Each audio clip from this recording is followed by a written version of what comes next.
Hello bikers, আসসালামু আলাইকুম। আশা করি সবাই ভালো আছেন। আজকে আমি আপনাদের সাথে শেয়ার করব বাইক স্টার্ট না নিলে যে তিনটে বিষয় আপনারা চেক করবেন, এই বিষয়ে আপনাদের সাথে বিস্তারিত কথা বলবো এবং আশা করি আপনারা দেখতে পারবেন, আপনি নিজে চেক করে নিতে পারবেন যে কী কারণে অবশ্যই আপনার বাইকটি স্টার্ট হচ্ছে না। এই বিষয়ে কথা বলবো, চলুন শুরু করা যাক।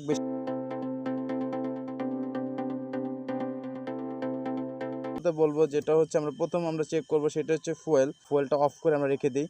তো অনেক সময় আমরা এটা বিষয়ে 1 নম্বর চেক করব। তো এটা যদি কনফার্মেশন হওয়ার জন্য পরবর্তী আমরা ফুয়েলের এখানে টিউব আছে, টিউবটা খুলে নেব। টিউব খোলার পরে পরবর্তীতে আমরা কনফার্ম হবো যে ফুয়েল আছে কি না। যদি ফুয়েল থাকে, ফুয়েলের ক্ষেত্রে থাকার পরে তা যে কাজটা করব, পরবর্তী দ্বিতীয় যেটা আমরা চেক করব সেটি হচ্ছে আমরা স্পার্ক প্লাগের কারেন্ট আছে কি না, এই বিষয়ে আমরা এখন চেক করব। তো এখন চেক করার জন্য মূলত আমরা যে কাজটি করতে হবে, এটা আমার এখন খুলতে হবে। তো এখানে এটা খুলবো। খোলার পরে এটা কী করতে হবে, এটা হচ্ছে খুলতে হবে।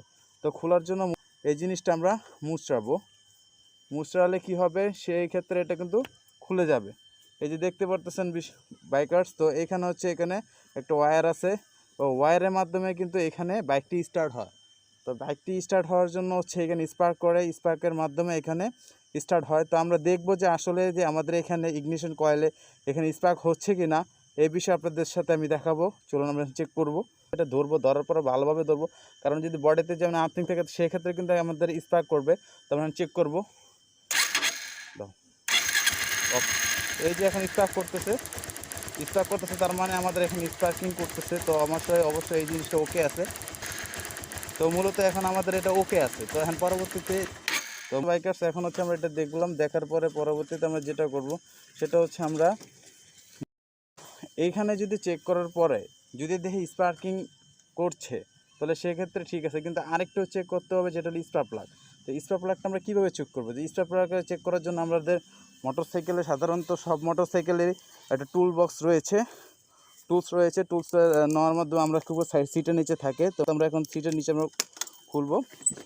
খোলার পরে দেখবো যে আমাদের সব মোটরসাইকেলে এই আপনার টুলস থাকার জন্য এখানে বিভিন্ন রকমের টুলস রয়েছে। দুটা রেঞ্জ থাকে এবং স্পার্ক প্লাগের রেঞ্জ থাকে। তো এগুলো আমরা যেটা করতে হবে সেটি হচ্ছে এখন আমরা খোলার জন্য বাইকার্স এখন আমরা যেটা করবো সেটা হচ্ছে স্পার্ক প্লাগ।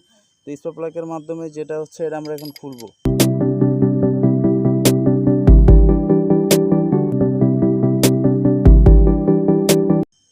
এখন এটা খুলবো। তো খোলার পরে চেক করব যে আসলে এই জিনিসটার সেটা হচ্ছে যে আমাদের ময়লা আছে কি না, সেই জিনিসটা চেক করে দেখব অবশ্যই। আর যেন কোনো প্রকার ময়লা যদি থাকে অবশ্যই পরিষ্কার করে নিব। তো আমরা এখন যেটা করবো সেটা হলো চেক করার জন্য বাইকার্স এখন আমাদের এই ক্যাপটি লাগাতে হবে। লাগানোর পরে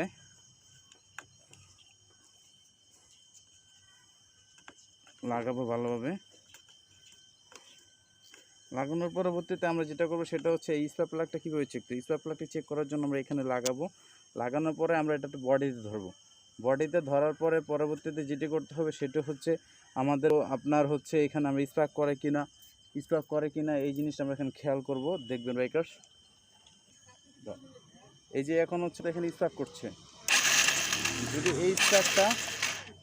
এই স্পার্কটা যদি ছড়িয়ে মারে, তাহলে সেক্ষেত্রে ভাববেন যে আপনার স্পার্ক প্লাগটা নষ্ট হচ্ছে। এখানে মিডল পজিশন আছে। এই মিডল পজিশনে যদি আপনারা অবশ্যই যে স্পার্কিং করে, সেক্ষেত্রে কিন্তু এই জিনিসটা ঠিক আছে তারা ভাববেন।